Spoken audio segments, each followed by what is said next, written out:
ప్రియులు కన్వీనర్ గారు John Bunyan గారికి, వారి టీం వారికి కూడా నా ప్రత్యేకమైనటువంటి వందనాలు చెల్లిస్తున్నాను.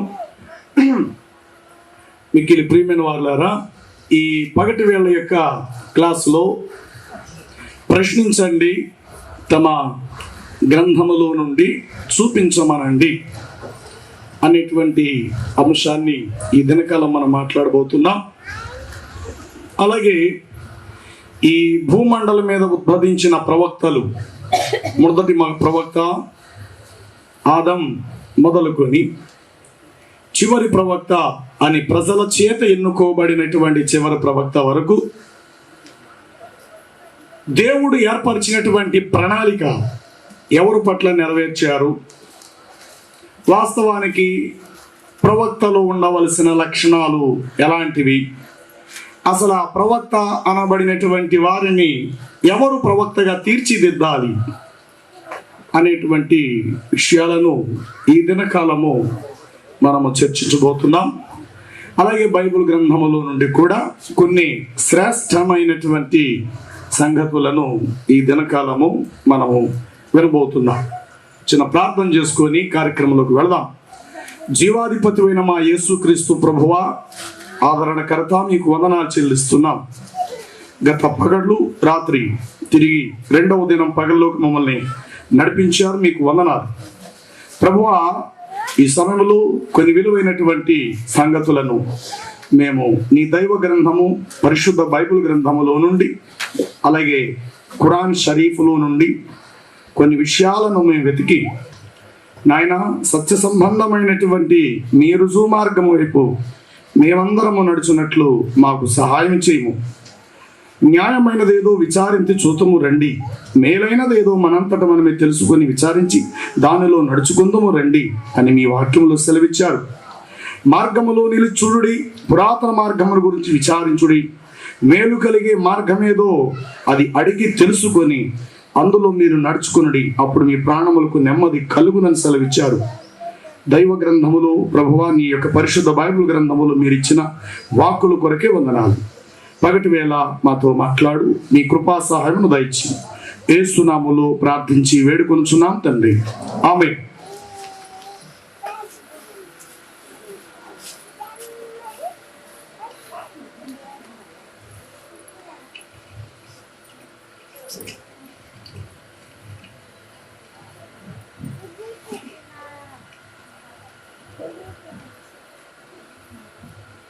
ముందుగా ప్రియులారా, క్రైస్తవులుగా ప్రభువైన యేసుక్రీస్తును తెలుసుకున్న విశ్వాసులైనటువంటి మనము మరి భూమి మీద జీవించే కొద్ది దినాలు యాత్రికులం, పరదేశులమైన.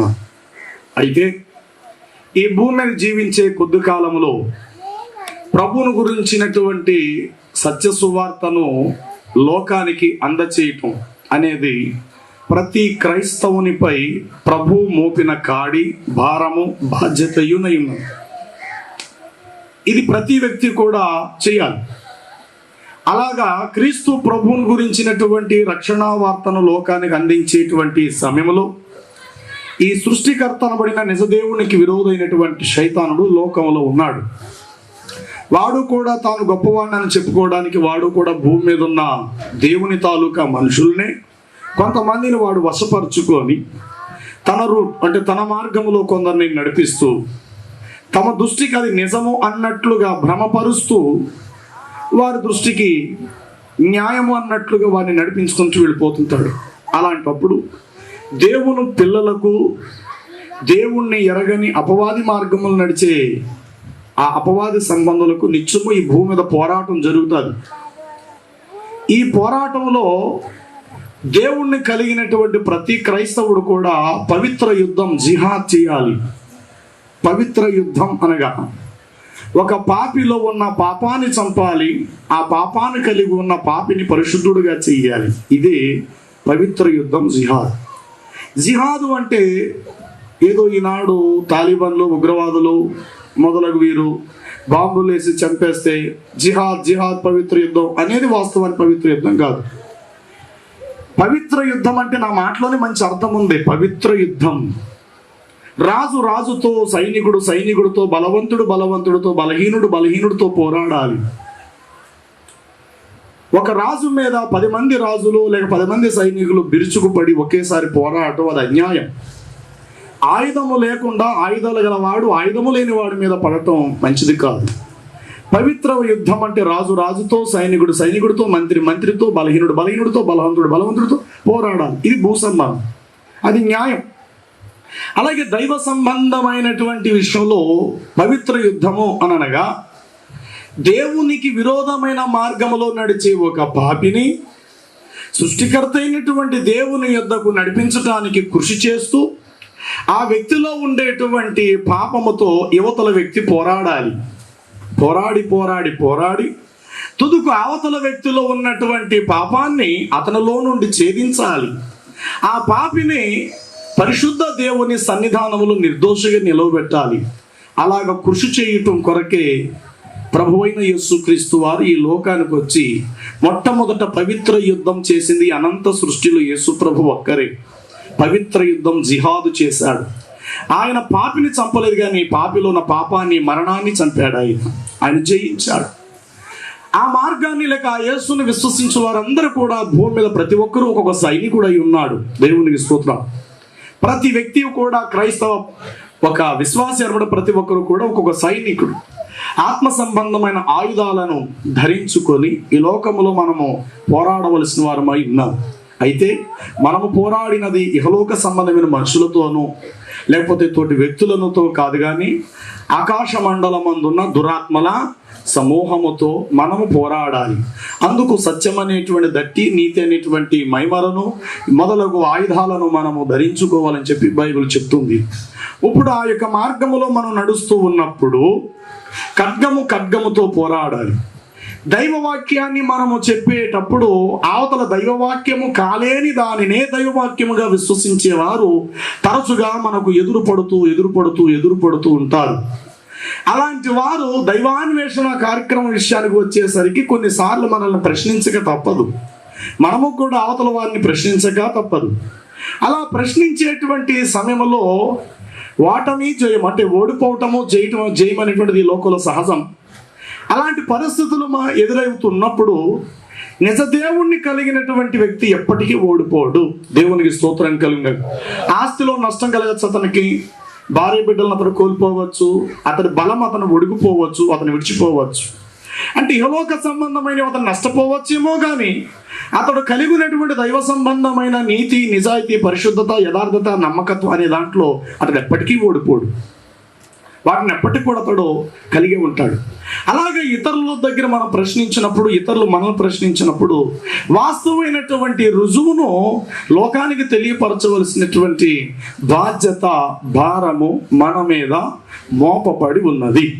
అయితే ఈ కూడిక అనంతరము ప్రశ్న ఉత్తరాలు ఎవరైనా ప్రశ్నిస్తే వాటికి సరైన సమాధానం క్రైస్తవులుగా మీరు మరి అనేక మంది మహమ్మదీ ప్రజల మధ్యకు వెళ్ళి దేవుని గురించి, రక్షణ సువార్తను గురించి మీరు ప్రకటించాలి కనుక వారిని గురించి మీరు కాస్త ఎక్కువగా భారం తీసుకోవాలి. ఈ దినాన్న ఎక్కువ శాతము మహమ్మదీ సహోదరులు బైబిల్ గ్రంథాన్ని కాస్త బాగా అవగాహన చేసుకుంటూ చదువుతూ క్రైస్తవుల మధ్యకు వచ్చి క్రైస్తవులను ప్రశ్నిస్తున్నారు.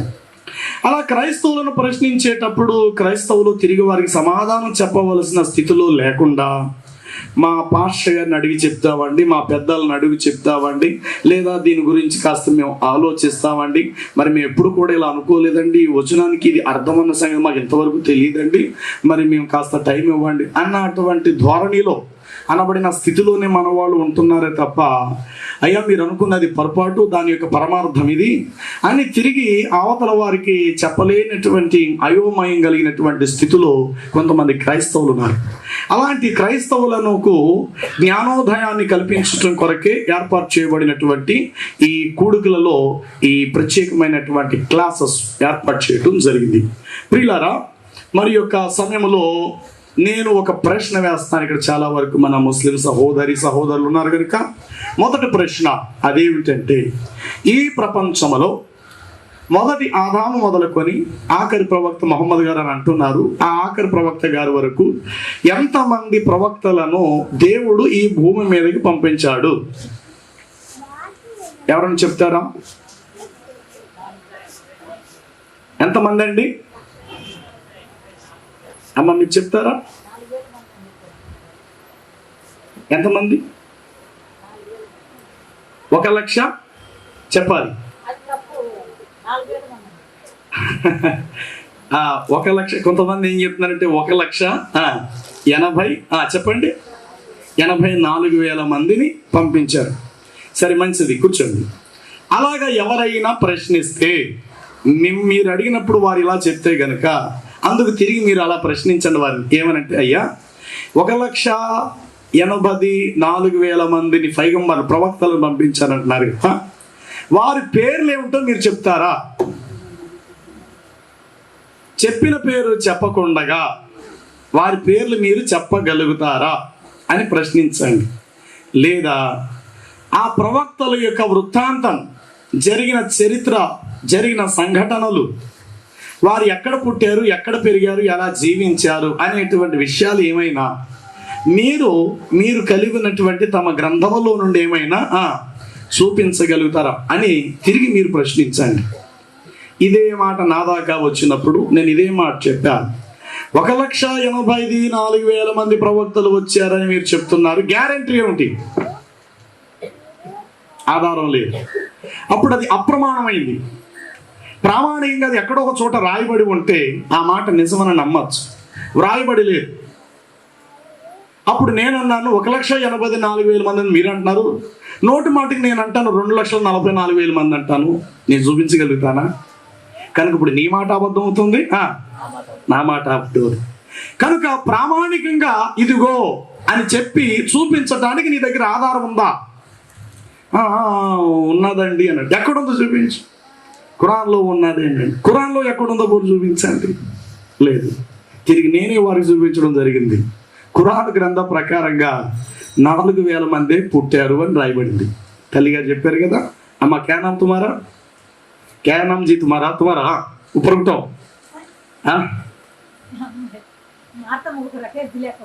జులేఖా, మొహమ్మద్ జులేఖా. అచ్చా, ప్రైజ్ ది లార్డ్. కూర్చోండి. తల్లి గారి పేరు మొహమ్మద్ జులేఖా. ఒకప్పుడు మహమ్మదీరాలు. ఇది నా ప్రభువైన యేసుక్రీస్తుని ఆమె విశ్వసించింది. ఒకప్పుడు ఖురాను అన్ని కూడా బాగా చదివినటువంటి వ్యక్తి. ఆ తర్వాత వాస్తవమైన సంగతిని ఆమె కూడా తెలుసుకుంది. ఎంతమంది ప్రవక్తలు పుట్టారు అని అంటే 4,000 మంది. అందుకు ఖురానులో నుండే మనం చూద్దాం. ఖురాను గ్రంథము ఖురాను 2:40.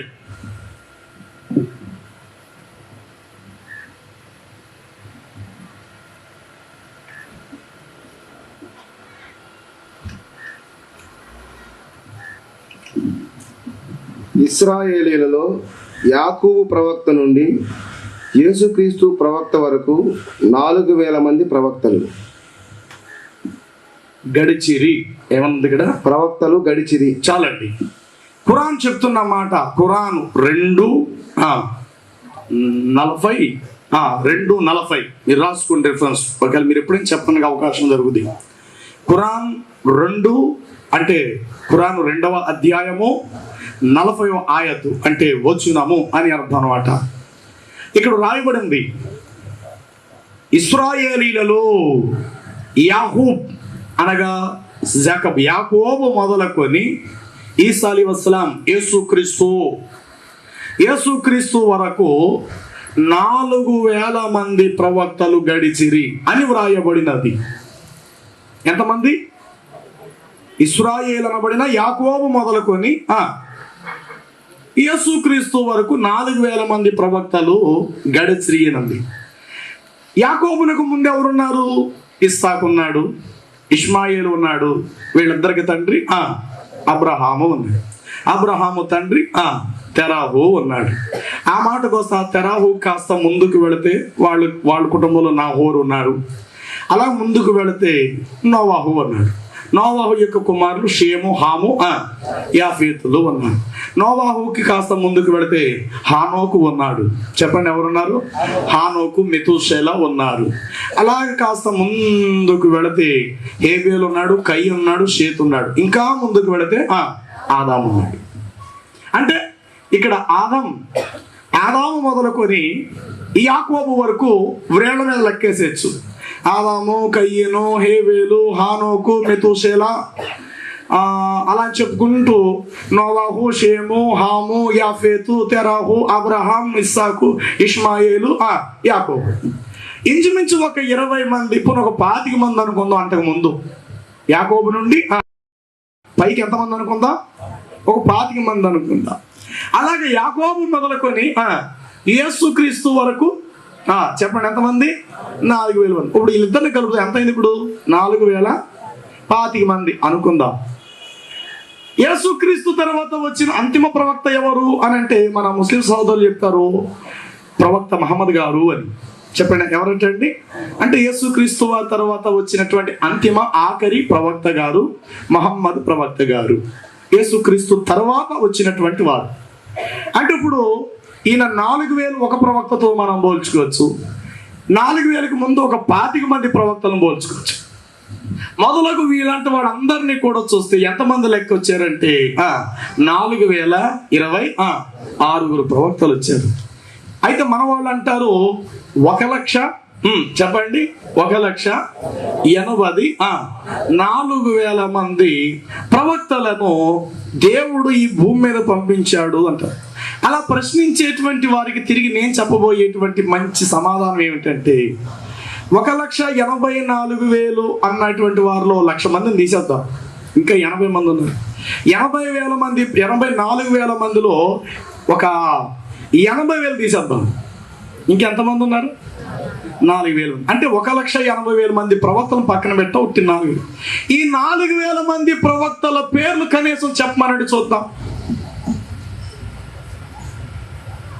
చెప్పిన పేరు ఆదాం ఒకడు, అబ్రహాం ఒకడు, మోషే ఒకడు, దావీద్ ఒకడు, సొలొమోన్ ఒకడు. ఈ విధంగా చెప్పుకుంటూ యేసుక్రీస్తు గురించి ప్రవక్త మహమ్మద్ గారు వరకు ఒక్క 4,000 మంది. అంటే ఎంతమందిని తీస్తాం మనం? 1,00,000. వాళ్ళు పక్కన పెడదాం, వాళ్ళందరినీ తీసేద్దాం. కేవలం వీళ్ళు మనం ప్రశ్నిద్దాం. వీళ్ళ పేర్లు చెప్పిన పేరు చెప్పకుండా చెప్పమని చూద్దాం. దానికి సమాధానం వారి దగ్గర లేదు. అయితే వాస్తవానికి ఖురాన్లోనే మరొక మాట ఇలా వ్రాయబడినది. ఖురాను 78వ ఆయత్.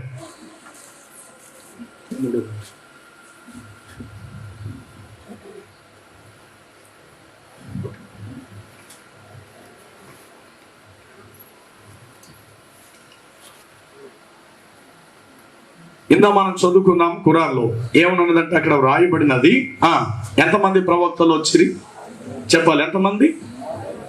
యాహూబ్ మొదలుకొని యేసుక్రీస్తు వరకు 4,000 మంది ప్రవక్తలు పుట్టిరి అని ఖురాను 2:40 వ్రాయబడింది. అదే ఖురానులోనే మరొక భాగం 40 అధ్యాయము 78వ వచనములో ఇలాగూ వ్రాయబడినది. ఇందు హజ్రత్ రసూలు వారికి ఊరడింపగలదు. పూర్వము అనేక ప్రవక్తలు వచ్చిరి, అందు కొందరి విషయము ఖురానులో తెలుపబడినది, మరికొందరి విషయము తెలుపబడలేదు. చాలండి. ఇక్కడ ఏం చెప్తున్నాడు ఖురానులో అంటే ఇందును గూర్చి మహమ్మద్ గారికి ఓరడింపు అంటే ఆయనకు ఒక వర్తమానం పంపబడినది. అదేమనగా పూర్వము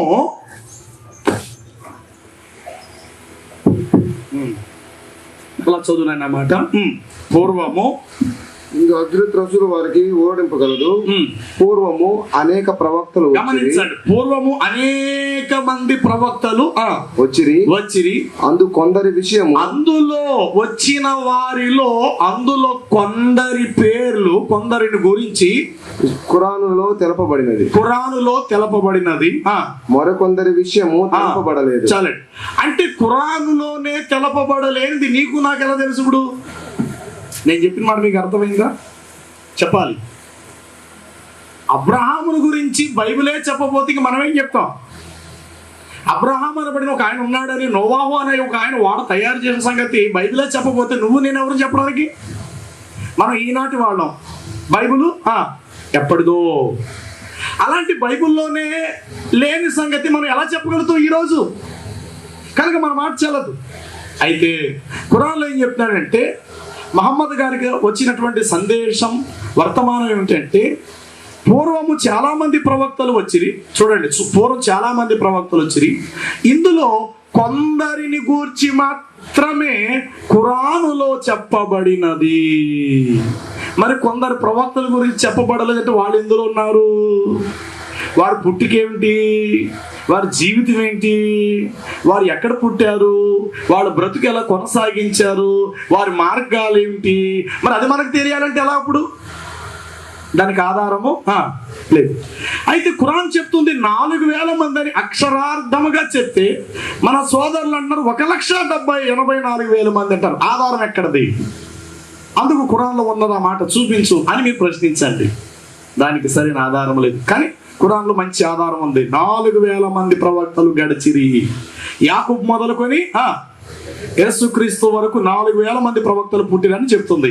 కానీ మన సోదరులు అంటారు 1,84,000. దానికి ఆధారం లేదు. కనుక ఈ విధముగా ఎవరైనా మిమ్మల్ని ప్రశ్నించినప్పుడు స్పష్టమైనటువంటి రీతిలో తిరిగి మీరు సమాధానం చెప్పండి. బైబిల్లో యాకోబు అనే భక్తుడు ఈ మాట చెప్పాడు. ఏమన్నా తెలుసా? మిమ్మల్ని హేతు అడుగు అంటే కారణం అడిగే ప్రతివాడికి మీరు సాత్వికముతో వారికి మీరు సమాధానమును తెలియచేయండి అన్నాడు. కనుక ఇలాంటి విషయాల్లో అవతల వారు మనం ప్రశ్నించినప్పుడు తిరిగి మనము లేక మీరు ఇలా చెప్పాలి, సరే నాయనా నీవు అడిగిన దానికి నేను సమాధానం చెప్తాను, కానీ ముందు నేను అడిగిన దానికి ఒకదాన్ని నువ్వు సమాధానం చెప్పు. అసలు నీ బుర్రలో జ్ఞానం ఎంత ఉందో నాకు తెలియాలి కదా, నీ గ్రంథం మీద నీకెంత వరకు ఆ యొక్క అనుభవం ఉందో మరి మాకు తెలియాలి కదా, నీ దైవం పట్ల నీ ప్రవక్తల పట్ల నీకెంత ఆ అవగాహనము ఆలోచన ఉందో మరి మాకు తెలియాలి కదా, చెప్పండి అంటాడు. అప్పుడు మీరు అనండి, అయ్యా పూర్వము భూమి ఆకాశములు పుట్టింది మొదలు ఆదాము మొదలుకొని మీ ప్రవక్త గారి వరకు ఈ భూమి మీదకి ఎంతమంది ప్రవక్తలు పుట్టుకొచ్చారు? అతడు దావీదు కావచ్చు, మోషే కావచ్చు, అబ్రహాం కావచ్చు, యేసు కావచ్చు, యోహాన్ కావచ్చు, ఇంకెవరైనా కావచ్చు, ఎంతమంది ప్రవక్తలు పుట్టారు అని మాకు చెప్పండి అని అడగండి. వెంటనే మాట చెప్పేస్తారు. ఏంటది? 1,80,000. ఆ మాట నువ్వు ఖురాన్లో నుండి చూపిస్తావా? ఖురాన్లో ఉండదు ఆ మాట, వేరే హదీసుల్లో ఉంటుంది అంట. అప్పుడు మీరనండి, దైవ గ్రంథం ఏది, మీకు ప్రామాణిక గ్రంథం ఏది? ఖురాన్ అంటారు. కాబట్టి ఎందులో చూపించాలి ఇప్పుడు వాళ్ళు? అంతే తప్ప ఇంకో పుస్తకాల్లో ఎక్కడో ఉన్నదంటే అది ఎవరికి కావాలి? అల్లా దగ్గర నుంచి లేక దేవుడి దగ్గర నుంచి పంపబడిన గ్రంథం ఏది? ఖురాన్ అని చెప్తున్నారు. మరి ఎందులో చూపించాలి? వాడు అబ్రహాం స్టోరీ చూపించమంటే మనం ఎందులో చూపిస్తాం? అంటే మన సొంతంగా రాసి మన పుస్తకాల్లో చూపిస్తామా? అబ్రహాం స్టోరీ చూపించాలంటే ఎందులో చూపించాలి? అబ్రహాం గురించి, ఇబ్రాహిం లేకపోతే యాకోబు లేకపోతే మోసెస్ వీళ్ళందరి గురించి మనం చూపించాలంటే బైబిలే మనకు ప్రామాణిక గ్రంథము, అందుకు బైబిలే మనకు ఆధారం. ఇప్పుడు వారు ఆ మాట అంటున్నప్పుడు వారు ఎందులో చూపించాలి? చెప్పండి, ఎందులో చూపించాలి? ఖురాన్లో చూపించాలి. కానీ ఖురాన్ ఏం చెప్తుంది? 4,000 మంది ప్రవక్తలు మాత్రమే వచ్చిరి అని. ఇంకో చోట ఏం చెప్తున్నాడు? పూర్వం అనేక ప్రవక్తలు వచ్చిరి, వారిలో కొందరు గురించి మాత్రమే ఖురాన్ చెప్పగలుగుతుంది, కొందరు గురించి చెప్పట్లేదు. అంటే ఖురానే చెప్పలేకపోతే ఇంక నువ్వు నేను ఎవరు చెప్పడానికి? నేను చెప్పిన మాట మీకు అర్థమైంది కదా. కనుక ఇది తప్పనిసరి ప్రశ్న. ఆ ప్రశ్నకు సరైనటువంటి సమాధానం రెండో మాట నేను చెప్తున్నాను. ప్రవక్త మహమ్మద్ గారి విషయానికి వస్తే మన వాళ్ళు అంటారు మహమ్మద్ ప్రవక్త గారు, ప్రవక్త గారు. తిరిగి మీరు ఇలా ప్రశ్నించండి, ఈ అనంత విశ్వంలో ఒక వ్యక్తిని ప్రవక్తగా ఎన్నుకోవటం ఎవరి బాధ్యత, ఎవరి డ్యూటీ అయి ఉన్నది? దేవుని డ్యూటీ, దేవుని బాధ్యత. ఒక ప్రవక్తను దేవుడు ఎన్ని కోణాలలో నుండి ఎన్నుకుంటాడు? ఎన్ని కోణాలలో నుండి ఎన్నుకుంటాడు అని మీరు ప్రశ్నించండి.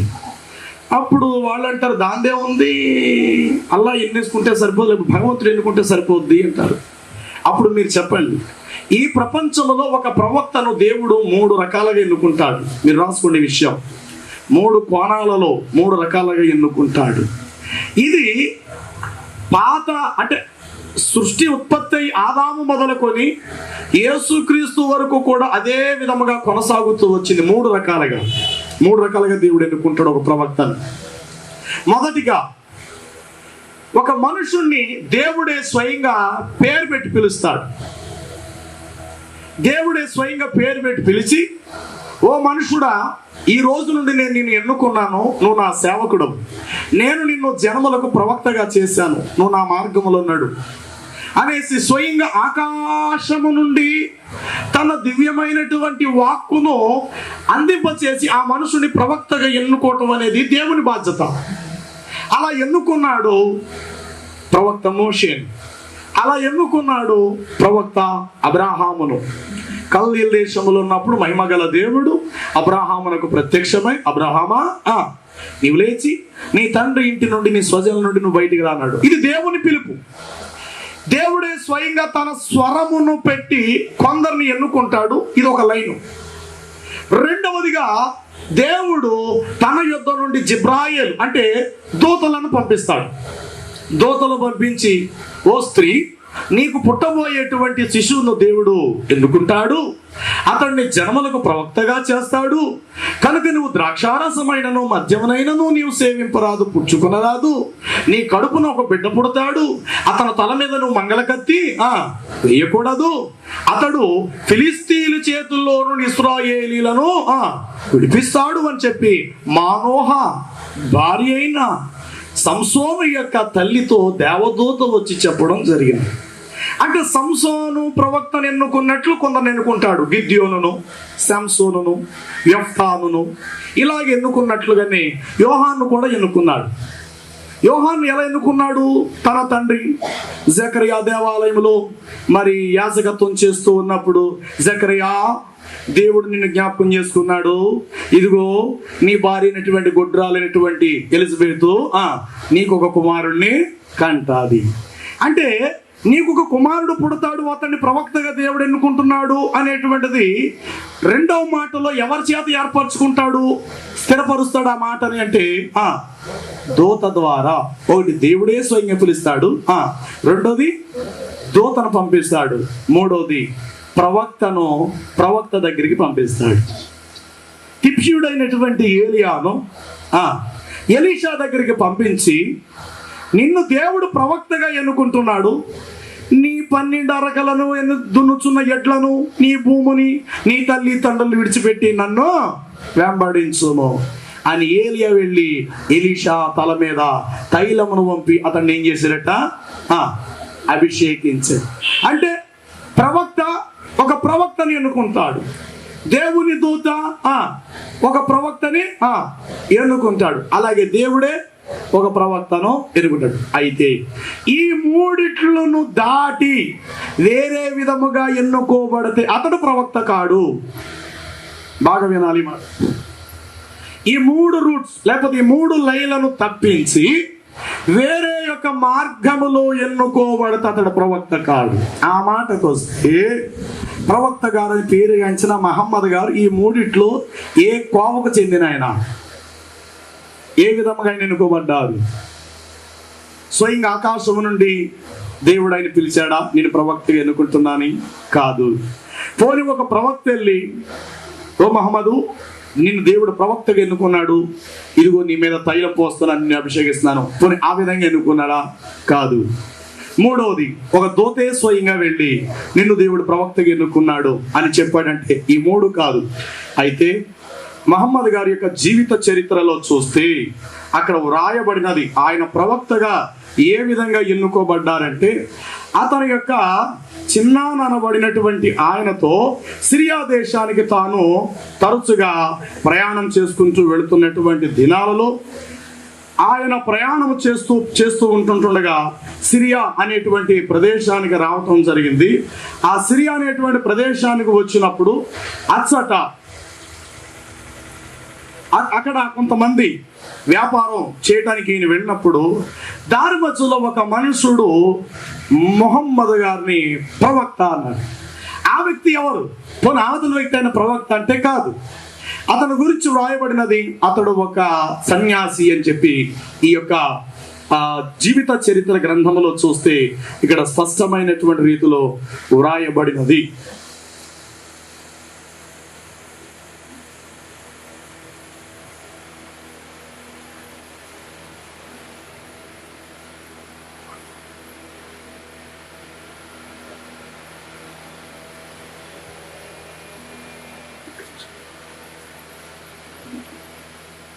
అబూ తాలిబు వ్యాపారము కొరకు సిరియా దేశమునకు ప్రయాణమాయను.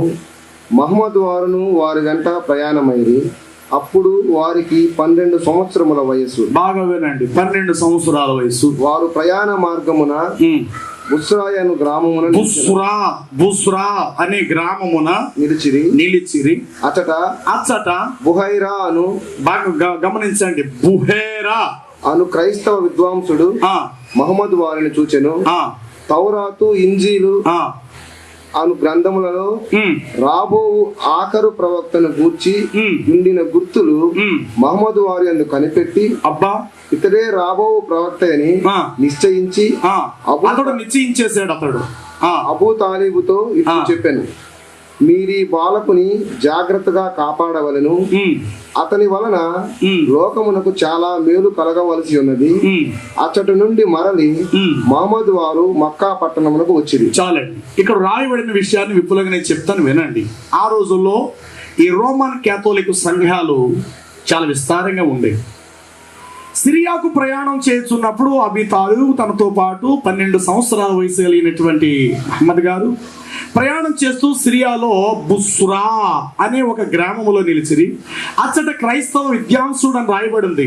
ఇంకా చరిత్రలోకి వెళితే అతడు రోమన్ క్యాథోలిక్ క్రైస్తవ సన్యాసి, అంటే పెళ్లి చేసుకోలేని ఫాదర్ అంటారు కదా, ఆ క్రైస్తవ సన్యాసి ఇతను ఎదుర్కొన్నారట. అప్పటికి బాలుడికి 12 సంవత్సరాలు. క్రైస్తవ విద్వాంసుడు, బాగా వినాలి ఈ మాట, క్రైస్తవ విద్వాంసుడు అని చెప్పి ఈ పుస్తకములు ఇక్కడ వ్రాశారు. మరొక పుస్తకం నేను చదివా, చరిత్ర పుస్తకం. అందులో ఏం రాయబడిందంటే అతడు ఒక క్రైస్తవ మత గురువు, క్రైస్తవ సన్యాసని ఇంకా క్లియర్ గా రాయబడినది. అయితే అతడు ఈ పిల్లవాడిని చూసి అన్నాడంట, పిల్లవాడితో పాటు వచ్చిన పినతండ్రి అనబడిన అబూ తాలీబు గారిని దగ్గరికి పిలిచి అన్నాడట, ఈ కుర్రవాడిని చాలా జాగ్రత్తగా మీరు పెంచండి. ఇతని వలన లోకానికి చాలా మేలు కలగబోతుంది. రాబోయేటువంటి ఆ ఆఖరి ప్రవక్త ఈయనే అని చెప్పి ఆ బుహేరా అనబడినటువంటి ఆ మనుషుడు ఈయనని ఏం చేశాడట చెప్పండి, ఏం చేశాడు? ప్రవక్తగా ప్రతిష్ఠించాడు. అయితే ప్రవక్తగా ప్రతిష్ఠించవలసినటువంటి బాధ్యత ఎవరికి ఉందంటే ప్రవక్తకు ఉంది. అవతల ప్రవక్త ఎలాంటి వాడై ఉండాలంటే దేవుని అభిషేకం కలిగిన వాడై ఉండాలి. ఇప్పుడు ఏలియాని అభిషేకించిన వాడెవరు? ఎలీషాని అభిషేకించిన వాడెవరు? చెప్పండి, ఎవరు? ఏలియా అని చెప్పండి. ఎలీషాను అభిషేకించిన వాడెవరు? ఏలియా. ఏలియా ఎలాంటి వాడు? ఒకప్పుడు ఎలాంటి వాడు, ఆ తర్వాత 2 ఆత్మ ఈయన మీదకి వచ్చినది వేరే విషయం. అంతకుముందు ఎలీషాతో పోల్చుకుంటే ఏలియా చాలా గొప్పవాడు. అలాంటి గొప్పవాని చేతుల మీదుగా ఎలీషా ఏం చేయబడ్డాడు? అభిషేకించబడ్డాడు. ఓకే, బాను. ఇక్కడ మహమ్మద్ గారిని దారిపోయేటువంటి ఒక మనుషుడు ఈయన ప్రవక్త సుమ అని నిశ్చయం చేశాడట. అసలు ప్రవక్తగా నిశ్చయించవలసిన బాధ్యత ఎవరిది? ఏమంటే ఇప్పుడు ఈ కుర్రోడు ఉన్నాడు, దారిపోయిన ఎవరు వెళ్తాను? సపోజు సునీల్ ఉన్నాడు. ఈ సునీల్ నేను అంటున్నాను, బాబు ఈ భూమి ఆకాశము త్వరలో అంతం కాబోతున్నాయి, ఈ ఇండియాలోనే నిన్ను ఒక ప్రవక్తగా దేవుడు అనుకున్నాడు, నువ్వు ప్రవక్తవని నేను అనేస్తాను. అలా అన్నంత మాత్రం జరిగిపోతా? చెప్పండి, ఏ ఉద్దేశంతో నేను అనేసాను? ఒకవేళ నేను అనేసినంత మాత్రం ఆ మాట వాస్తవం అయిపోద్దా? బాగా ఆలోచించాలి. అయితే ఆ క్రైస్తవ విద్వాంసుడు ఎవరు అని ప్రశ్నిస్తే అతడు ఆర్సిఎం రోమన్ క్యాథోలిక్ సంఘానికి సంబంధించిన వ్యక్తి. వాస్తవానికి ఈ దినాన రోమన్ క్యాథోలిక్ సంఘ విశ్వాసాన్ని మనం చూసినట్లయితే పరిశుద్ధాత్మ యొక్క నడిపింపు మీద పరిపూర్ణమైన అవగాహనము లేనటువంటి వారు, సిఎస్సి కావచ్చు, రోమన్ క్యాథోలిక్, అలాగే లోదరన్, కొన్ని సంఘాలు ఉన్నాయి. వాక్యాన్ని చెప్పుకుంటూ వెళ్ళిపోతుంటారు కానీ ఆత్మ ప్రభావితం, ఆత్మ తీవ్రతను గ్రహించుకోలేనటువంటి స్థితిలో ఉన్నారు. రోమన్ క్యాథోలిక్ యొక్క సంఘ సిద్ధాంతాన్ని మనం చూసినప్పుడు దేవుడు ఏ విగ్రహారాధన అయితే చెయ్యొద్దన్నాడో ఇంచుమించు అదే విగ్రహారాధన ఈరోజు ఎక్కడ కనబడుతుంది? రోమన్ క్యాథోలిక్ సంఘంలో కనబడుతుంది. క్రీస్తు ప్రభువుని పంపిన తండ్రి అయిన దేవుడికి ప్రాధాన్యత క్రీస్తు ద్వారా మనం చెల్లించాలి. ఇది వాస్తవం. కానీ ఇది నాన్న మరియమ్మకు పూజించి, మరియమ్మకు నమస్కరించి, మరియమ్మ మీ కుమారుడితో మా గురించి ఇలా చెప్పండి వేకుల మాత అని చెప్తూ ఆమెకు నమస్కరిస్తున్నారు. ఇది బైబిల్ సిద్ధాంతమా? బైబిల్ అలాగే చెప్తుందంటే బైబిల్కి ఇది వ్యతిరేకం. అలాంటి బైబిల్ దైవ గ్రంథానికి వ్యతిరేకమైనటువంటి మార్గములో ఉన్న ఒక క్రైస్తవ సన్యాసి, క్రైస్తవ విద్వాంసుడు అనేటువంటి ఒక సామాన్యమైన మనుషుడు, దైవాను గురించిన పరిపూర్ణ అవగాహనము లేనివాడు వెళ్ళిపోతున్నటువంటి ఈయనేమన్నాడట, నీవు ప్రవక్తవి అన్నాడు. ఆ మాట చెల్లుతారా? చెప్పాలి, చెల్లదు. అతడు ఒకవేళ ఏలియా లాంటి వాడంటే కనుక నమ్ముదాం. చెప్పండి, అతడు ఏలియా లాంటి వాడైతే అనుమానం లేకుండా మనం నమ్ముతాం. కానీ అతడు ఒక క్రైస్తవ సన్యాసి అని వ్రాయబడింది.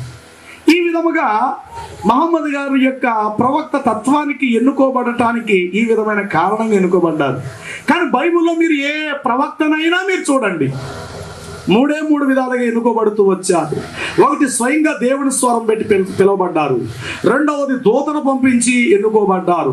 మూడవది ప్రవక్తను పంపించి ప్రవక్తగా ఎంచుకోబడ్డారు. ఇది దేవుని రూలు. దీనిని తప్పించి ఇంక వేరే బాణిలోకి వెళితే గనుక అది దైవ సంబంధమైన ప్రామాణికానికి సంబంధించినటువంటిది కాదు. మరొక చక్కటి మాట చెప్తా వినండి. మన ముస్లిం సోదరులు కొంతమంది చెప్తుంటారు, మహమ్మద్ గారి దగ్గరికి దేవదూత వచ్చారు అని. ఎప్పుడది? 40 సంవత్సరాల వయసులో వచ్చారు. ఎప్పుడంటే అది 40 సంవత్సరాల వయసులో హీరా అనే కొండ గృహలో ప్రపంచ సృష్టిని గురించి ధ్యానించాలని చెప్పేసేసి ఆయన వెళ్ళినప్పుడు హీరా అనేటువంటి కొండ గుహలోకి జిబ్రాయేలు అనే ఒక దూత వచ్చి మహమ్మద్ గారు రొమ్ముకేసి తన రొమ్ముని నుదుముకొని మహమ్మద్ గారితో ఆ దూత వచ్చి మాట్లాడి తనలో ఉన్నటువంటి ప్రత్యక్షతలో ఆ దూతకిచ్చి అప్పుడు ఆ దూత అన్నాడట, ఓ ప్రవక్త, ఓ మహమ్మదు, అల్లా నీ యొద్దకు నన్ను పంపించినాడు, నిన్ను అల్లా ప్రవక్తగా ఎన్నుకున్నాడు. ఇప్పుడు వచ్చినటువంటి జిబ్రాయేలు దూత నిజంగా జిబ్రాయేలు దూతే గనుకైతే ఈ జిబ్రాయేలు దూత ఏ వయసులో రావాలి ఆయన దగ్గరికి? చెప్పాలి, చెప్పండి. ఆయన పుట్టక చెప్పండి. ఇప్పుడు సంసోను పుట్టిన తర్వాత దేవదూత వచ్చాడా? సంసోను పుట్టక ముందు దేవదూత వచ్చాడా? అలాగే యోహాను పుట్టక ముందు దేవదూత వచ్చాడా? తల్లిదండ్రుల దగ్గరికి పుట్టిన తర్వాత వచ్చాడా? అలాగే యేసుక్రీస్తు మరియమ్మకు పుట్టక మునిపే గాబ్రియల్ దూత వచ్చి చెప్పాడా? పుట్టేసి 40 సంవత్సరాలకు వచ్చి ఓ యేసు నిన్ను దేవుడు ప్రవక్తగా ఎన్నుకున్నాడని అన్నాడా? చెప్పండి. కానీ మహమ్మద్ గారికి జీవిత చరిత్ర చూస్తే గనక 40 సంవత్సరాల వయసులో హీరా అనే కొండ గుహకు ఆయన వెళుతూ మళ్ళీ ఇంకోటి తెలుసా, 2-3 రోజులకి సరిపడ ఆహారాన్ని మోసుకెళ్ళేవారట పైకి. అలాగా 2-3 రోజులు సరిపడ ఆహారాన్ని తీసుకువెళ్ళి కొండ మీదకి వెళ్ళి ఆహారం కడుపు నిండా తింటూ కిందకు వచ్చి మళ్ళీ ఆహారం తీసుకెళ్ళి మళ్ళా కిందకు వచ్చి ఇలాగా ఆయన ఇంచుమించు 30-40 దినాల దగ్గర వరకు కూడా ఆయన ధ్యానిస్తూ వచ్చారట. 2-3 రోజులకు సరిపడేటువంటి ఆహారాన్ని తింటూ ఆయన ధ్యానించారు. ఆ వయసులో అంటే 40 సంవత్సరాల వయసులో జిబ్రాయిల్ దూత వచ్చి చెప్పాడట, ఏమని? నిన్ను అల్లా ప్రవక్తగా ఎన్నుకుని. మరి నిన్ను అల్లా ప్రవక్తగా ఎన్నుకున్నాడు అన్నమాట 40 సంవత్సరాల వయసులో వచ్చినప్పుడు, మరి 12 సంవత్సరాల వయసులో బుహేరా అనబడిన వాడు దారి మధ్యలో కాసి నిన్ను అల్లా ప్రవక్తగా ఎన్నుకున్నాడు అన్న మాట ఏమైపోయింది ఇప్పుడు? అంటే దూత వాస్తవానికి ఎప్పుడు రావాలి? పుట్టక ముందు రావాలి. కానీ ఎప్పుడు వచ్చాడు? 40 సంవత్సరాల వయసులో. కాబట్టి ఇప్పుడు వచ్చినటువంటి ఆ దూత నిజంగా దూతే గనకైతే బైబుల్ యొక్క ప్రామాణిక ప్రకారంగా ఆలోచిస్తే ఒకే దూత ఎప్పుడు ఒకే వ్యక్తికి ఏనాడు కనబడలా. ఒకే దూత ఏనాడు ఒకే వ్యక్తికి ఎప్పుడూ కనబడలా. అబ్రహామును కలిసిన దేవదూతలు లోతును చెప్పాలి, లోతును కలిశారు. అలాగే సంసోను యొక్క తల్లితో మాట్లాడిన దేవదూతే సంసోను తండ్రి అయినటువంటి మానోహతో కూడా మాట్లాడాడు. అవునా కాదా? మోషేతో మాట్లాడిన దేవదూతే ఇశ్రాయేలీలో కనబడటము జరిగినది. పేతురు మధ్యాహ్నము 12 గంటలకు ప్రార్థిస్తున్నప్పుడు పేతురుకు కనబడిన దేవదూతే ఇటలీ అను పటాలములో శతాధిపతి అయిన కొర్నేలుకు సాక్ష్యం ఇచ్చి, అదిగో పేతురు నీ దగ్గరకు వస్తాడు, ఓ పేతురు, కొర్నేలి ఇంటికి నువ్వు వెళ్ళని, వీళ్ళిద్దరితో మాట్లాడు ఒకే దేవదూత. అలాగే సౌలుకు కనబడి సౌలుతో మాట్లాడిన ప్రభువే ఎవరికి కనబడ్డాడు? అననీయాకి. వీళ్ళిద్దరిని కలిపాడు. ఓ అననీయ, అక్కడికి నువ్వు వెళ్ళు, అతను నేను ఎన్నుకుంటున్నాను, అతనికి నువ్వు వెళ్ళి ప్రార్థన చేయని అననీయకు సలహా ఇచ్చాడు. మళ్ళీ అక్కడ సౌలుతో ఏమంటాడు? అననీయ అని నా శిష్యుడు వస్తాడు, అతని నీవు చేర్చుకో. అంటే ఒకే దూత ఎప్పుడు ఒకే కాలంలో ఒకే మనుషుడు కనబడదా? ఇద్దరు ముగ్గురు సాక్ష్యముల వలన సత్యము స్థిరపరచబడు. కానీ మహమ్మద్ గారి విషయానికి వస్తే ఒకే దూత మహమ్మద్ గారికి కనబడ్డాడు అని అతని చరిత్రలో రాయబడింది. కానీ అదే దూత మరి కొంతమంది కనబడి, అయ్యా ఈ దినము నుండి ఆ మహాభక్తుడు మీకు ప్రవక్తగా ఆయన ఎన్నుకోబడ్డాడు, అతన్ని దేవుడు ఎన్నుకున్నాడు అని ఆ దూత వెళ్ళి ఏ ఇతరులకు కూడా సాక్ష్యము ఇవ్వలేదు. కాబట్టి ఇది అప్రమాణమైందే తప్ప బైబుల్ యొక్క తీరు పాత నిబంధన ప్రకారం వారి ప్రవక్తల అనుభవాలతో పోల్చుకుంటూ వస్తే గనక ఇది ప్రామాణికం మాత్రం ఎంత మాత్రమో కాదు. అబ్రహాం కనబడిన దూతలు లోతు కనబడ్డారు. మోషే కనబడిన దూత ఇశ్రాయేలీలకు కనబడటం జరిగినది. అలాగే మానోహ తల్లి కనబడిన దూతయే మానోహ యొక్క సంసం తల్లి కనబడినటువంటి దూతయే తన తండ్రి కనబడడం జరిగింది. అలాగే జకరియాకు, అలాగే ఎలిజబెత్కు, అలాగే మరియమ్మ కనబడిన దేవదూతలే చెప్పండి ఎవరికి? యోసేపు.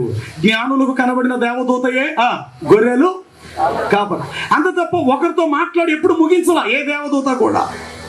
ఇద్దరు వల్ల సాక్ష్యం స్థిరపరచబడుతుంది. ఇక్కడ వాడితో మాట్లాడాలి, అదే సమయంలో జరగబోయే చోటుకి అక్కడికి వెళ్ళి వారితో కూడా మాట్లాడాలి. ఇది ప్రామాణికం. కానీ మహమ్మద్ గారి విషయానికి వస్తే అలా జరగల. హీరారే కొండ గుహలో ఒక దూత మాత్రమే వెళ్ళి మాట్లాడి నువ్వు ప్రవక్తవే అనేసాడు. నిజంగానే మహమ్మద్ గారితో మాట్లాడేది నిజంగా దేవదూత మనకు గ్యారంటీ ఏమిటి? ఇప్పుడు అదే దూత వచ్చి ఇంకెవరికి చెప్పాలి? ఆ కాలంలో వేరే వారికి చెప్పి నేను దూతను, అలా నాయన ప్రవక్తకి ఎన్నుకోబడ్డాడు అని ఇంకొక చరిత్ర కనుక ఉంటే దాన్ని బట్టి మనం ప్రామాణికంగా ఏం చేయొచ్చు? చెప్పాలి, నమ్మవచ్చు. కానీ వారి జీవితంలో అలా జరగలేదు. కనుక దానిని బట్టి పోలిస్తే బైబిల్ గ్రంథములో ఉన్నటువంటి ప్రవక్తలతో పోల్చుకుంటే సమానులు ఎంత మాత్రమేనా చెప్పాలి. కానే కనుక మీరు ఎవరైనా మిమ్మల్ని ప్రశ్నించినప్పుడు ఆయన ప్రవక్తగా ఎలా ఎన్నుకోబడ్డాడు, అసలు ప్రవక్తగా ఏ విధముగా దేవుడు ఎన్నుకుంటాడు, ఎన్నో కోణాల్లో నుండి ఎన్నుకుంటాడు, అందుకు ఎంతమంది సాక్షులుగా ఉండాలి అని ఈ విషయాలు మీరు మొదలు పెట్టుకోండి. మరో మాట చెప్పి నేను ముందుకు వెళతాను. ధర్మశాస్త్రము తెలియబరుస్తుంది. లేవియాకాండం 11వ అధ్యాయము 2-3 వచనాలు. పాత నిబంధన గ్రంథం లేవియాకాండం 11వ అధ్యాయం 2-6 వచనం వరకు. 11వ అధ్యాయము 2-6 వచనం. మీరు ఇశ్రాయేలుతో ఇట్లనుడి, భూమి మీద ఉన్న జీవులన్నిటిలోను, గమనించండి, భూమి మీద ఉన్న జీవులన్నిటిలోను మీరు ఈ జీవులను మాత్రము తినవచ్చును. చూడండి, సృష్టికర్త అయిన దేవుడు తన ప్రవక్త అయిన మోషేకు ఈ విధమైన ఆజ్ఞలను ఆజ్ఞాపించాడు. జంతువులలో ఏది డెక్కలు గలదై నెమరు వేయునో, జంతువులలో ఏదైతే డెక్కలు గలదై నెమరు వేయునో దాన్ని తినవచ్చును. గాని నెమరు వేయి వాటిలోను 2 డెక్కలు గల వాటిలోను వీటిని తినకూడదు. చూడండి, తినకూడని జంతువులు ఏంటి ఇప్పుడు మీరు టిక్ పెట్టుకుని చూపిస్తా. ఒంటె నెమరు వేయును గాని దానికి 2 డెక్కలు లేవు గనుక అది మీకు అపవిత్రము. చాలండి, ఒంటెని ఏం చేయవద్దు చెప్పాలి. అంటే యెహోవా దేవుడు ఎన్నుకొనినటువంటి మోషే ప్రవక్తకు, బాగా వినాలి మాట, యెహోవా దేవుడు సృష్టికర్త అయిన ప్రభువైన యెహోవా దేవుడు ఎన్నుకొనిన మోషే ప్రవక్తకు ఇలా చెప్తున్నాడు. ఏమని?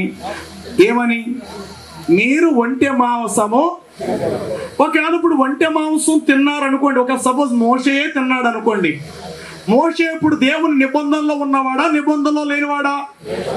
చెప్పాలి, లేనివాడు. సరే, ఓకే. పొట్టి కుందేలు నెమరు వేయను గాని దానికి 2 డెక్కలు లేవు గనుక అది మీకు అపవిత్రము. కుందేలు నెమరు వేయను గాని దానికి 2 డెక్కలు లేవు గనుక అది మీకు అపవిత్రము.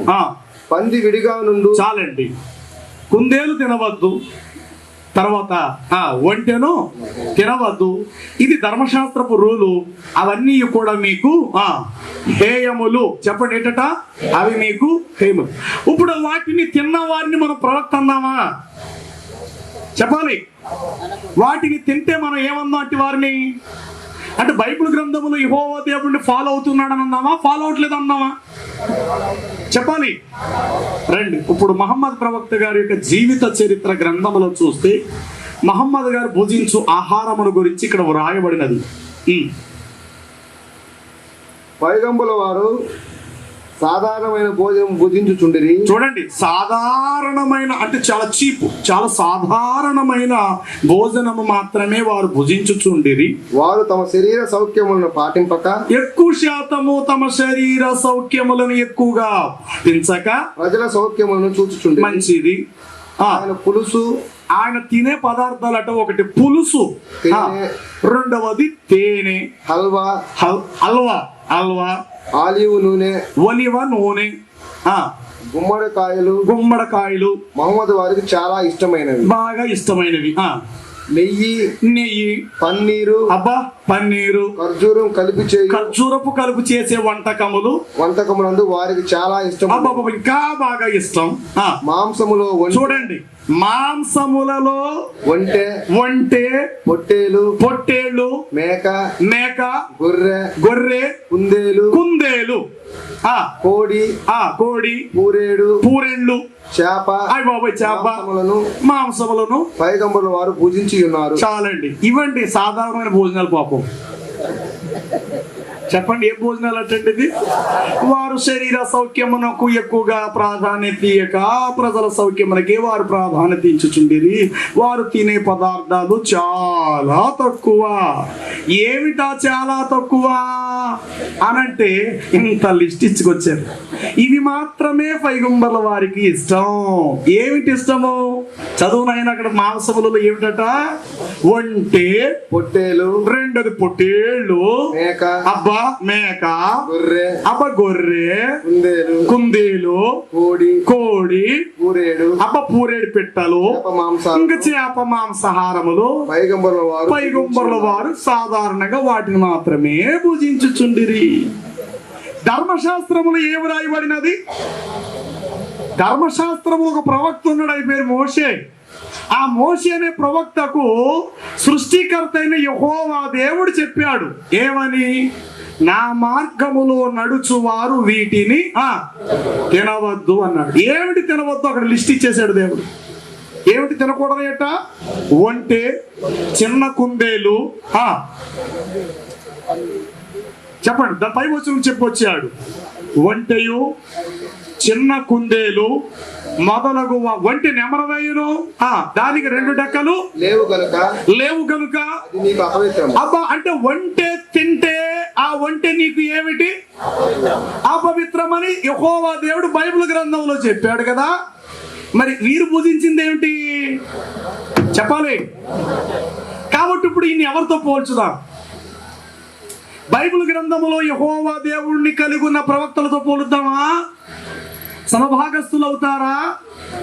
ఆ దేవుని నిబంధన బైబిల్ గ్రంథములో దేవుని యొక్క నిబంధనలు ఈయన నడిచారా? చెప్పాలి. లేదే. అక్కడ చెప్తున్న దేవుడు ఏంటి? ఒంటెను తినొద్దు అన్నాడు, నెమరవేయును, కానీ దానికి 2 డెక్కలు లేవు కనుక అది మీకు హేయం, అది అపవిత్రం కనుక దాన్ని మీరు తినవద్దు. పొట్టి కుందేలు నెమరవేయును గాని దానికి 2 డెక్కలు లేవు, అది మీకు అపవిత్రం. కుందేలు నెమరవేస్తాదే కానీ దానికి 2 డెక్కలు లేవు కనుక అది నీకు అపవిత్రం. కానీ మహమ్మద్ గారు ఈ 3 ఇష్టంగా తినేవారు. చెప్పండి. ఒంటె, కుందేలు, అక్కడ 3 మాటలు రాయబడ్డాయి. పొట్టు కుందేలు, ఒంటె, ఇవన్నీ కూడా మహమ్మద్ గారు చాలా ఇష్టంగా తినేవారు. దీనిని బట్టి ఇప్పుడు వీరిని ఏ సంఖ్యలో ఏ గుంపులు ఉన్న ప్రవక్త గారితో పోలుద్దాం?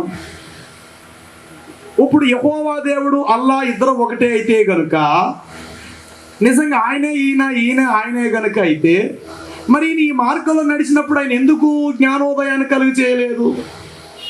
ఈనాటి చెప్తా, క్రైస్తవులు పందిని తినకూడదు అంతే.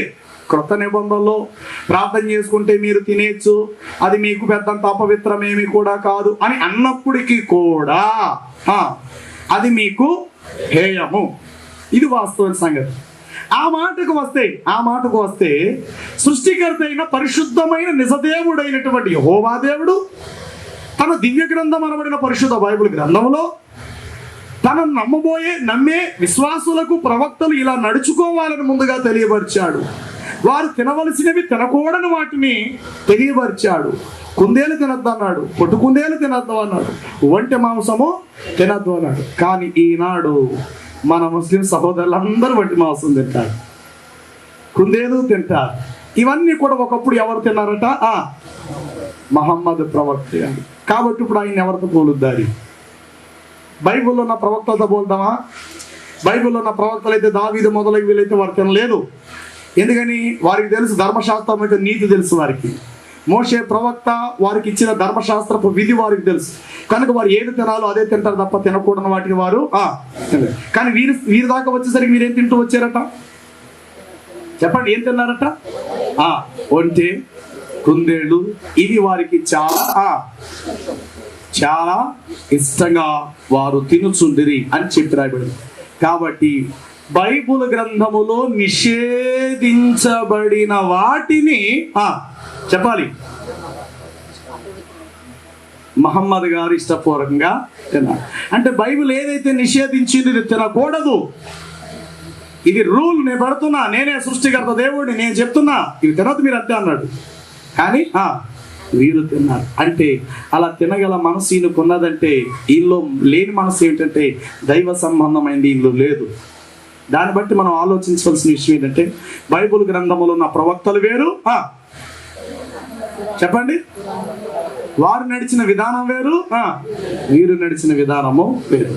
ఇంకో విషయం నిర్గమాకాండములో తెలియపరిచాడు ప్రభువైనటువంటి దేవుడు. 20వ అధ్యాయము 17వ వచనములో చెప్పుకొచ్చాడు.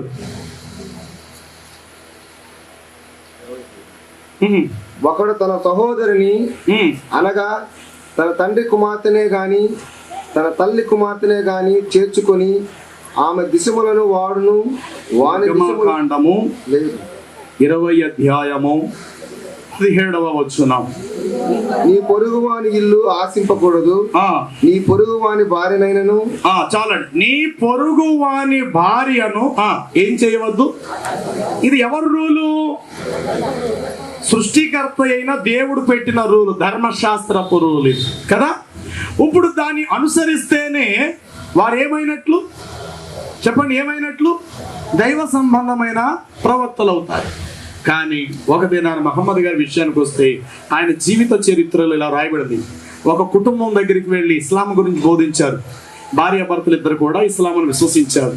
కొంతకాలం అయిన తర్వాత వారు ఆ దేశాన్ని విడిచిపెట్టి మరో దేశానికి తరలి వెళ్ళిపోయిన తర్వాత తన భర్త అక్కడికి వెళ్ళిన తర్వాత ఆమె భర్త నస్రాని మతంలో చేరాడట. అంటే క్రైస్తవ్యాన్ని అంగీకరించాడు. వేరే చోటుకి వెళ్ళి క్రైస్తవ్యాన్ని అంగీకరించారు. ఆ తర్వాత అక్కడ పరిస్థితి బాగోలేదని మళ్ళీ స్వగ్రామానికి వచ్చేసారు.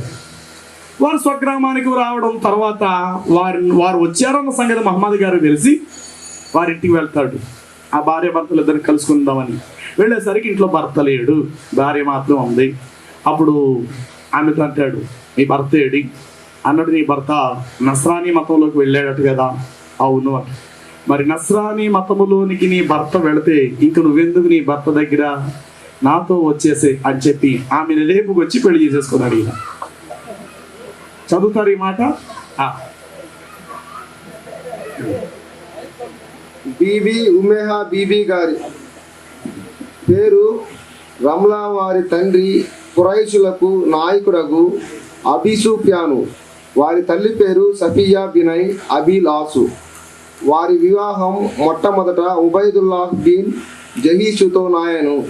పైగంబరుల వారు ఇస్లామును గురించి బోధించినప్పుడు, చూడండి, ఇస్లామును గురించి వారిద్దరికి బోధించినప్పుడు భార్యాభర్తలు ఇద్దరును ఇస్లాంలో చేరిరి. మక్కాపురము నుండి అబీసినియాకి వెడలేదు. అంటే ఆ ప్రదేశాన్ని విడిచిపెట్టి బ్రతుకుదేరి నిమిత్తం అబీసినియా అంటే మదీనా పట్టణం అను ప్రదేశానికి వెళ్ళిరి. అచటనే వారికి హబీబా అను బిడ్డ కలిగెను. అక్కడికి వెళ్ళిన తర్వాత వాళ్ళకు ఒక బిడ్డ కూడా పుట్టాడు. వారి భర్త యగు ఉబైదుల్లా, చూడండి, ఆమె భర్త యగు హుబేదుల్లా అబీసీనియాలో మతభ్రష్టుడై, చూడండి, అబిసినియాకు వెళ్ళిన తర్వాత అక్కడికి వెళ్ళిన తర్వాత మతభ్రష్టుడై నస్రానీ మతములో చేరాను. నస్రానీ మతం, నస్రానీ అంటే క్రైస్తవ్యం, నస్రానీ మతములో చేరెను. బీబీ ఉమెహా బీబా గారు ఇస్లాం నందు స్థిరంగా నుండి, ఈమె మాత్రం స్టాండర్డ్ గా ఇస్లాం లో స్థిరంగా ఉంది, భర్త మాత్రం క్రైస్తవుల్లో కలిసిపోయాడు. ఆ విషయం పైగంబర్ల వారికి ఆ విషయం ఆయనకు పైగంబర్ల వారికి తెలిసి బీబీ ఉమెహా బీబా గారిని వివాహమాడింది. అబ్బా, సరిపోయిందా? అంటే భర్త ఉంటుండగానే ఏమంటే అదే పని ఒక దినాన ఉరియా భార్య అయినటువంటి బెత్షెబాతో మహాభక్తుడు దావీదు ఆ చిన్న దోషం చేసినందుకు దేవుడు సహించలేకపోయాడు. ఇది మొదలుకొని నీ ఇంటి వారికి సదాకాలము యుద్ధం కలుగుద్దయా అన్నాడు. దాని విషయం ఎంతో ఏడ్చాడు దావీదు. నేను అనుకుంటాను ఇశ్రాయేలు జాతి ప్రవక్తలలో మహాభక్తుడు దావీదు ఏడ్చినంత కన్నీళ్లు ఎవరు కార్చుండ్రేమో. ఇర్మియాను గురించి రాయబడింది, తన జలమయముగా మార్చబడిన తల వెంట్రులు కన్నీళ్లు జలమయముగా తన శిరస్సులోంచి దిగి వచ్చినాయట. అంత కార్చాడు ఆనాటి ఇర్మియా. యెరూషలేము ఇశ్రాయేలు పరిస్థితి దావీదుని గురించి దేవుడు మరో సాక్ష్యం ఇచ్చాడు. దావీదు ఊరియా భార్య అయినటువంటి బెత్షెబా విషయములో తప్ప మరి వేరే ఏ విషయములో కూడా అతడు పాపము చేయలేదని దావీదు గురించి దేవుడు కంఠాపదముగా సాక్ష్యం ఇచ్చాడు. ఆ ఒక్క దోషము చేసినందుకు ఎంతో కుమిలి కుమిలి కుమిలి కుమిలి ఏడ్చాడు. నాతాను ప్రవక్త వచ్చి దావీదును గద్దించినప్పుడు దావీదు తిరుగుబాటు చేయలేదు, కానీ నాతాను కాళ్ళ మీద పడిపోయి క్షమాపణ కోరుకున్నాడు, పశ్చాత్తాపడ్డాడు, వస్త్రాలు చింపుకున్నాడు, కన్నీళ్లు కార్చాడు. అంటే పొరుగువాని భార్యను ఆశించిన కారణాన్ని బట్టి. దేవుని బిడలారా, కానీ అదే పరిస్థితి ఇక్కడ మహమ్మద్ గారికి ఎదురైంది. ఇద్దరికి ఇస్లాం గురించి చెప్పారట మక్కాపురంలో. బ్రతుకుదేరు నిమిత్తం అబిసినియా మదీనా పురం వెళ్ళిపోయారు. కొంతకాలం అచ్చట ఉండేరి. ఆమె భర్త మతభ్రష్టుడై నస్రాని మతములో చేరేను, అంటే క్రైస్తవ్యాన్ని అంగీకరించి. ఆ విషయం పైగంబర్ల వారికి తెలిసి ఆమె యొద్దకు వెళ్ళి, ఏంటి నీ భర్త చేసిన ఘనకార్యం అని అడగటం. ఆమె చెప్పింది, అయ్యా మరి నా భర్త అయితే అందులోకి దిగిపోయాడు. ఎందులోకి చెప్పండి? క్రైస్తవ మతంలోకి వెళ్ళిపోయాడు. మరి నీ భర్త క్రైస్తవంలోకి వెళ్ళిపోతావు, నువ్వెందుకు ఇక్కడ తగలడతావు, నాతో లేచి వచ్చేయి అని చెప్పేసేసి అక్కడ రాయబడింది ఆమెను పెండ్లాడిరి. ఏమండి, ఇది ప్రవక్తకు తగిన పని అంటారా? ధర్మశాస్త్రం ఏం చెప్తుంది? నీ పొరుగు అని చెప్పాలి, ఆశించేద్దాను. కాబట్టి ఈయన ఆశించారు, కాబట్టి ఈయన ఏమన్నా అప్పుడు తర్వాత నిషిద్ధమైన వాటిని తినద్దు అన్నాడు. కానీ ఏం చేశారు చెప్పండి? రెండోది, ప్రవక్తగా ఎన్నుకోవాల్సిన బాధ్యత దేవుడిది, దేవుడు పంపించిన దూతదే, దేవుడు ఏర్పరచుకున్న ప్రవక్త చేయాలి ఆ పని. కానీ బాల్యములోనే అతని ప్రవక్తగా ఎవరు స్థిరపరిచారు? దారిపోయేటువంటి ఒక మనుషుడు బుహేరానబడిన వాడు, నువ్వు రాబోయే రోజుల ప్రవక్తవు బాబు అన్నాడు. ఏమండి, అలా అన్నంత మాత్రం అతను ప్రవక్త అయిపోతాడా? ఆ మాట చెప్పినటువంటి వ్యక్తి అభిషేకం గలవాడా కాడా? అసలు అతని యొక్క బాణి, అతని సిద్ధాంతం, అతని పునాది ఏమిటి? అది ఆలోచించాలి కదా. ఇక్కడ ఏలి అభిషేకించాడు, కొంతకాలానికి ఎలీషా ఏం చేయబడ్డాడు? రెండింతల ఆత్మ గలవాడు. అది ప్రవక్త యొక్క ఫలం. ప్రవక్తను చేర్చుకున్నవాడు ప్రవక్త యొక్క ఫలమును పొందుకుంటాడు అని చెప్పి సువార్తలలో ప్రభు తెలియపరిచారు. గమనించండి ప్రియులారా. కనుక ఈ మూడు విధాలుగా చూసినప్పుడు, ఒకటి నిషిద్ధమైన వాటిని, ధర్మశాస్త్రం చెప్పే విరుద్ధమైన వాటిని ఆయన భుజించారు పైగంబర్ల వారు, మహమ్మద్ గారు. రెండవదిగా పొరుగు వాని భార్యను ఏం చేశారట? ఆశించారు. అది క్లియర్ గా వ్రాయబడినది.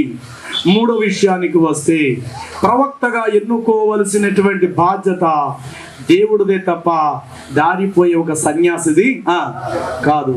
ఇప్పుడు దారిపోయేటువంటి ఒక మనుషుడు నేను చూసి నేను అంటాను, బాబు నువ్వు ఈ దేశానికి నువ్వు రాజు అయిపోతావు అంట. అలా అన్నంత మాత్రం వాడు రాజు అయిపోతాడా? చెప్పండి. అది దేవుని ప్రణాళిక అయి ఉండాలన్నమాట. ఈ విషయాలు, మూడు విషయాలు చూసేసరికి ఆయన దైవ సంబంధమైన దైవ గ్రంథములున్న ప్రవక్తలతో పోలిస్తే సరితూగేటువంటి వారు ఆయన కాదు. కనుక ఎవరైనా మిమ్మల్ని ప్రశ్నిస్తే ఈ విషయాలు తప్పనిసరిగా మీరు చూపించండి. ప్రవక్తలు అనబడిన వారు ఎంతమంది భూమి మీద ఉద్భవించారు, వారి పేర్లు ఏమేమిటి, వారు ఏ ఏ కాలములలో వారు పుట్టుకు వచ్చారు, వారి చరిత్ర గురించి నీ గ్రంథములో వ్రాయబడినదా, ఇలా ప్రశ్నించండి. మరి కొన్నిసార్లు మిమ్మల్ని ప్రశ్నించినప్పుడు మీరు ఇలా అనండి, అయ్యా బైబిల్ గ్రంథం తారుమారు చేయబడింది అంటున్నారు, మంచిది, ఓకే. ఖురాన్ గ్రంథం నిజమని అంటున్నారు, ఓకే, నమ్ముదాం, బాగానే ఉంది. అయితే నేను మిమ్మల్ని ఒక మాట అడగాలనుకుంటున్నాను అని. ఏంటి అని? అబ్రహాము గారు మీకు ఏమవుతారు అని అడిగారు. చెప్పండి, అబ్రహాము గారు ఏమవుతారంటారంటే మా ప్రవక్త గారు ఆయన. చెప్పండి, మా ప్రవక్త. మరి ఆయన మీ ప్రవక్త గారే గనుకైతే అబ్రహాము భూమి మీద ఎన్ని సంవత్సరాలు బ్రతికాడో ఒక్కసారి మీ గ్రంథాన్ని తెరిచి చూపిస్తారా అని అడగండి. అతడు ఎన్ని సంవత్సరాలు జీవించాడు, అతని తండ్రి పేరేమిటో చూపిస్తారా మీ గ్రంథంలో నుండి? కానీ ఏం చెప్తున్నారు మీరు? మా ప్రవక్త గారు అంటున్నారు కదా ఆయన్ని. మరి ఆయన మీ ప్రవక్త అయినప్పుడు ఆయన చరిత్ర అంతా మీకు తెలిసే ఉండాలి కదా. మరి మీకు తెలియాలి కదా మీ ప్రవక్త గారి గురించి, అబ్రహాం గారి గురించి. కనుక అబ్రహాము గారు ఎన్ని సంవత్సరాలు ఈ భూమి మీద జీవించాడు, అతడు ఏ దేశంలో పుట్టాడు, ఏ దేశం నుండి ఏ దేశానికి ప్రయాణం కట్టుకొని వెళ్ళాడు, అతడు ప్రయాణం చేసేటప్పుడు వయసు ఎంత, అతడు మృతుడయ్యేటప్పటికి అతని వయసు ఎంత,